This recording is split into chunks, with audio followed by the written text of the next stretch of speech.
Yes, you read that title correctly.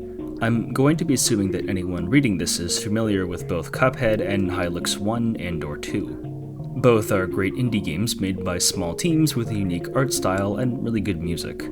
Both are homage to classic game genres, run-and-gun shooters or old-school four dudes in a line turn-based JRPGs. But the similarities end there, or so you thought. Naturally, this will spoil major plot elements for both games.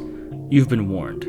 I should also mention that I have not watched the Cuphead show, nor do I have any plans to, so this blog post will not contain spoilers for that, and if there is any lore from there I missed, then you can consider it non-canon for the purposes of this nonsense. Both worlds have a fixation on gloves. Cuphead is a cartoon, and classic cartoon characters are known for their big white poofy gloves. Hylics takes the glove love to a whole new level with gestural combat. Gloves are one of your primary equipment slots. It's never in the direct spotlight, but gloves and hands are very important to the theming of both worlds. Both worlds have magic. Magic isn't exactly uncommon in fantasy, cartoon, or sci-fi universes, but there is something specific about Cuphead and Hylics magic systems. Both feature on a liquid-like resource for the main character's special abilities. Cuphead and Mugmen drink potions, which seem to be the source of their powers in the form of their shots, similar to spells or energy-based attacks. Hylics uses juice as a recovery item for your will points, but you will always have to access to every gesture you've learned, while Cuphead and Mugmen simply equip their slots. It isn't unthinkable that, in-universe, they are drinking the potions before a boss fight to regain their energy for that specific type of shot they are performing. They also aren't pure video game abstractions, because they are actually bought and sold in-universe by Porkrind, the shopkeeper. The characters of both worlds are also very diverse, composed of humans, talking animals, robots, and inanimate objects. Cuphead has a cast that is much more recognizable in what they are: dragons and genies and a giant evil flower. The main cast of Hylics is composed of a moon man, a bug dude, a fish, bug, maybe robot dude, and a girl who casts spells. Hylics enemies are even weirder, but include giant ghost-like invincible skulls, cultists, fish who swim through the air, weird animals, and a guy driving a car, found in an underground dungeon, by the way. While thematically very different, the sort of anything could be a person feel of a classic cartoon is preserved in Hylics' bizarre roster of enemies and NPCs. You know what's not very bizarre about Hylics? The food. Your consumable items are all food items, very generic and very Western. Burritos, cookies, juice, bananas, and so on. While many games have sort of generic food with healing and/or recovery effects, it's important to note that Cuphead also has magic food in its world, the Wonder Tart being an important plot point in the DLC, powerful magic food like bananas and cupcakes in the Hylics world. One of the more underground fan theories about Hylics regards the Sages. The Sages are three powerful or wise beings that give Wayne and crew the Sage tokens you need to unlock the ultimate gestures in each game. Interestingly, each Sage has a name, and the Sages are different in both Hylics games. In Hylics 1, they are the Sage of Brains, the Sage of Computers, and the Sage of Death. In Hylics 2, they are the Sage of Monitors, the Sage of Accretions, and the Sage of Satellites. The interesting fan theory is this: the Sages change between games because the Sages always represent something very important to the game world, the Sage of Death being tied to the Afterlife, which is how the players gain more maximum HP, or the Sage of Computers being how players learn new gestures by looking at monitors. What does this have to do with Cuphead? Well, Cuphead doesn't have sages, but there is a strange parity between the three super moves that you can learn by clearing the mausoleums in the game, with each sort of representing a core aspect of the game. The super moves being a laser, projectiles, invincibility, avoiding damage, and ghost form, with a pink heart representing parrying / using your own body as a weapon. This one's a bit of a stretch, but it feels a bit too synchronous not to include. Both settings have an afterlife, with death being a temporary and often reversible thing. Cuphead has permanent death, Miss Chalice, of which her mission in the DLC is to find a way back, and temporarily battle death, such as characters exploding or getting turned into food, but being fine again in the outro. Once again, it's cartoon logic. In Hylics, the afterlife is a place you travel to every time you die and return to, and in Hylics 2, it is also the fast travel location. While the astral realm is mostly shown as an outer space or abstract realm, the Afterlife in Hylics is very pink, the same color as the hearts of beings in Cuphead. Cuphead, Mugman, and Miss Chalice all turn into ghosts when they run out of health, but you can parry their hearts since it's pink to bring them back before they float off screen in co-op. It's not a perfect match. Just yet. The proposed timeline. Cuphead is a cartoon world with a timeline and aesthetics that hint at a place in time. It has a history of its own, shown in the statues and background lore of Miss Chalice, a playable character in the DLC and a useful NPC in the base game. Miss Chalice is a long-dead ghost that appears to be one of the same race as Cuphead, Mugman, and Elder Kettle, basically a living cup. These Chalice people are depicted as wearing togas and holding swords, spears, and shields, indicating they are an ancient culture. The Cuphead of the current time is set in early 1920s in Theory Americana, which is given as this is the time period that the cartoons of the game were based on. Contemporary by their standards then, now a vision of an unreal past. As for Hylics, it has no defined time. However, we can infer a general time period from elements in the game. Everything from the fabled water cooler, color televisions, and even a sage of computers all indicates a fairly modern time period, a 90s to 2000s morass. Obviously, as a fictional world, actual real-world timelines are irrelevant, but it follows a general progression as a secondary alternate real world.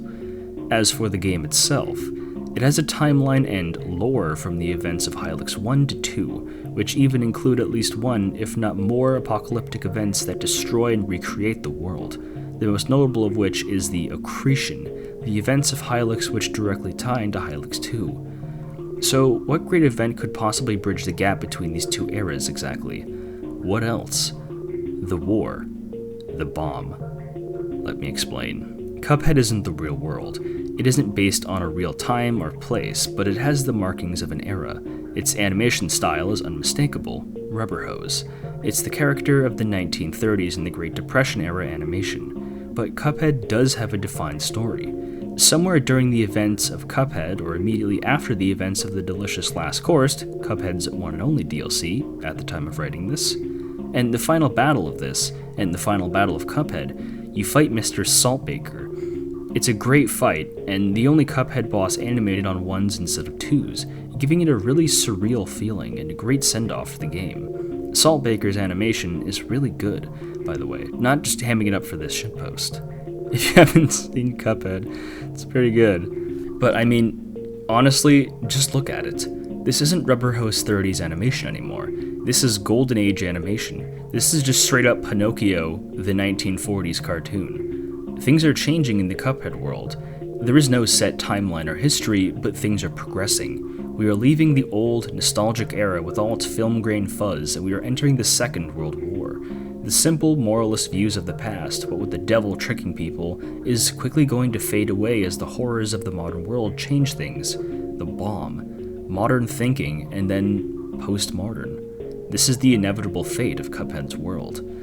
The descendants of this cartoon world interbreed with each other. While the creatures of Hylics are only vaguely based on real-life creatures, for the most part, they have common traits to real-world creatures that are characterized. The Deucemelin is basically a bug. Wayne is a crescent moon. The sun is a living thing in Cuphead, as in many cartoons, and you can actually fight the moon as a boss in Cuphead, though she's really a Zeppelin. It's not unthinkable that, many years after the initial war and ideological paradigm shift that broke the Cuphead world apart, the descendants in the trippy wasteland of color and imagination would warp into Hylics' enemies and beings. They make plenty of logical sense. Their designs are exaggerating and toonized versions of beings that don't exist. The gags of Hylics are intended for an audience of another world, not ours. Ironic layers of subverted meaning, perfectly postmodern. There's a lot of thematic similarities between these two works as well. Both are cartoonish. Hylics is almost a spoof of JRPG storylines with slapstick humor thrown in the mix. You fight a weasel summoner, find a warm burrito in the toilet, and pester a guard until he gives up. Everything is being controlled by Dracula. It's wacky and zany, and you're not supposed to take it too serious. Hylics 2 actually tries to have a plot, but past its layer of weirdness, it's actually quite simple. Hylics 2 is also much less random for the sake of it and has a bit less humor. but the humor more comes from the writing and funny situations. Both Hylics games are relatively upbeat, which to me fits well with the world of Cuphead. Most people assume that a post-apocalyptic has to be grim, dark, and hopeless, but that's not necessarily the case. If you start with a cartoon colorful world and blow it to pieces, it doesn't suddenly turn gray.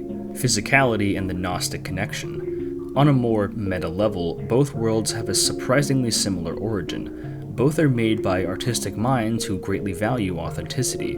For Hylics, Mason Linderoth makes almost everything out of clay. Even Hylics 2 and the next teased Hylics game, which they make use of 3D animation and graphics, are still fundamentally based on clay sculpting, the models and props used by Mason's own hands and digitized to be in a game world. The animations of the spells and attacks are Mason's own hands, turned into animations for use of the various gestures. Everything about it is based on a level of physical creation, literally sculpting the game's world, enemies, and designs by hands as clay. Cuphead is very similar. For those unfamiliar with its development, one of the reasons why Cuphead took so long to make, and the DLC took 5 fucking years, is because everything in Cuphead is hand animated. You may not even notice it in the game, but every single boss, asset, animation, and level in Cuphead was created on paper, though the development team took some shortcuts with allowing these assets to be digitally colored. This was only to reduce the already insane workload and level of dedication required to fulfill this project. The purpose of this was to add the tiny mistakes, the effects of ink on pen and paper, and the impeccable human element to the entire project. Now, if this was actually worth the effort that they went in for the project, that's a discussion for a different time. But it is inarguable that this elevates Cuphead more above other projects for the sheer level of craft alone. Now, obviously, there is a massive difference in the scope and budget of the projects. Hylics was a small RPG Maker game that was never meant to be a serious indie project to compete on the video game market, whereas Cuphead was a successful Kickstarter with a massive praise and mainstream attention. But I find it fascinating how both projects have such similar underlying themes. Weirdly enough, this is even present in their gameplay, despite them being radically different and almost complete genre opposites.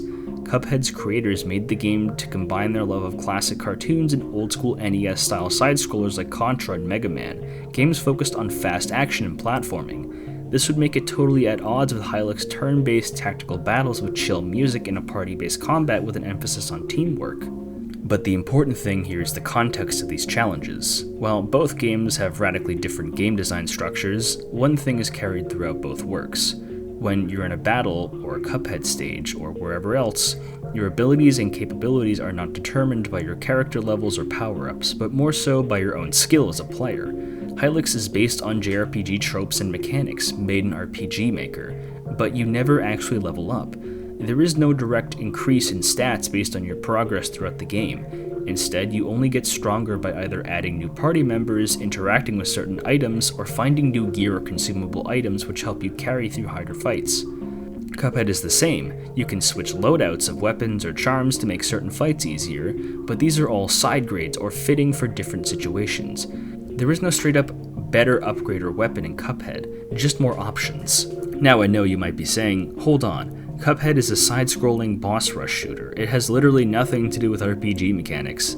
That entire genre is like that. And you are 100% correct.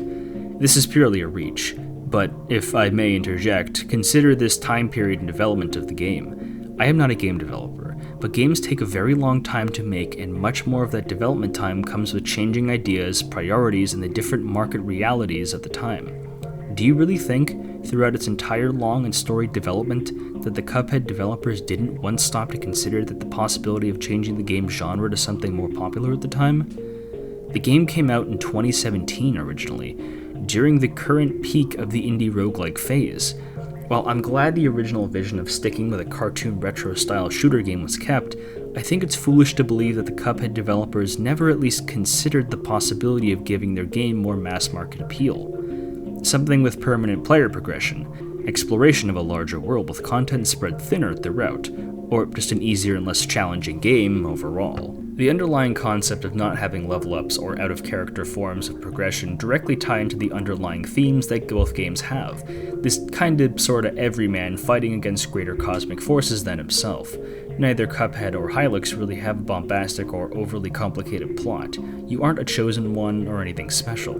There is a great degree of physicality to both of their designs, with Cuphead being a literal cup, an object of no consequence that most people use every single day, to Wayne being a very simple shape to make with clay, a simple moon. Cuphead's plot is literally about freeing people from enslavement by a spiritual entity.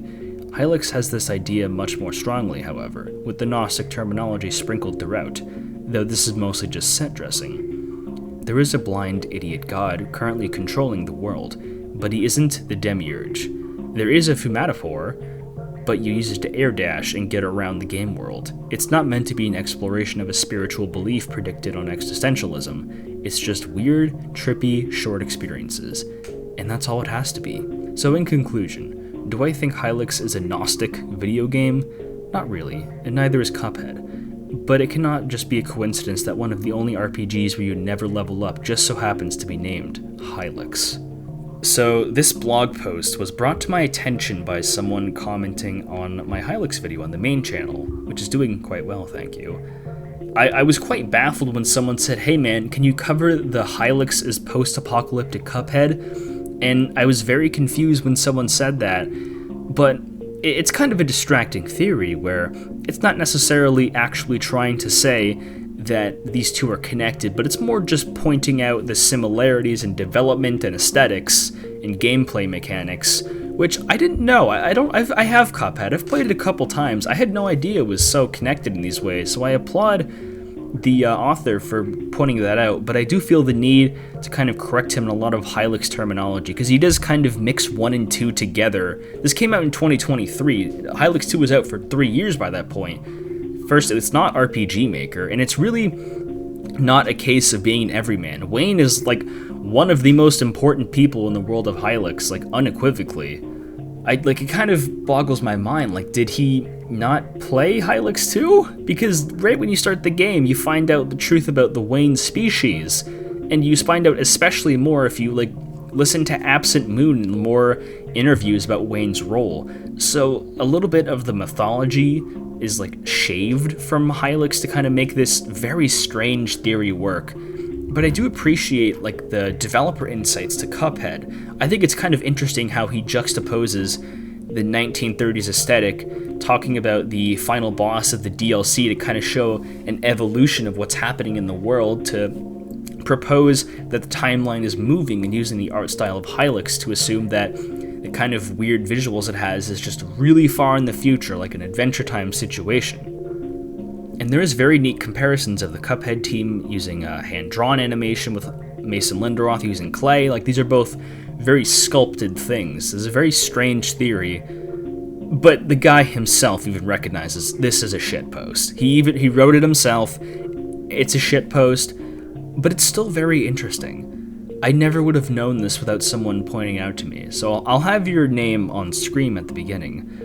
Now, if you have any thoughts about Hylics or Cuphead or this theory or whatever else, I would suggest you leave them in the description, because this is a very, very unique topic I don't think anyone else on YouTube has covered, because this is still a very obscure theory that I don't really think is going to take off, but it was a very interesting read, so I don't regret it at all. And as always, have a lovely rest of your day.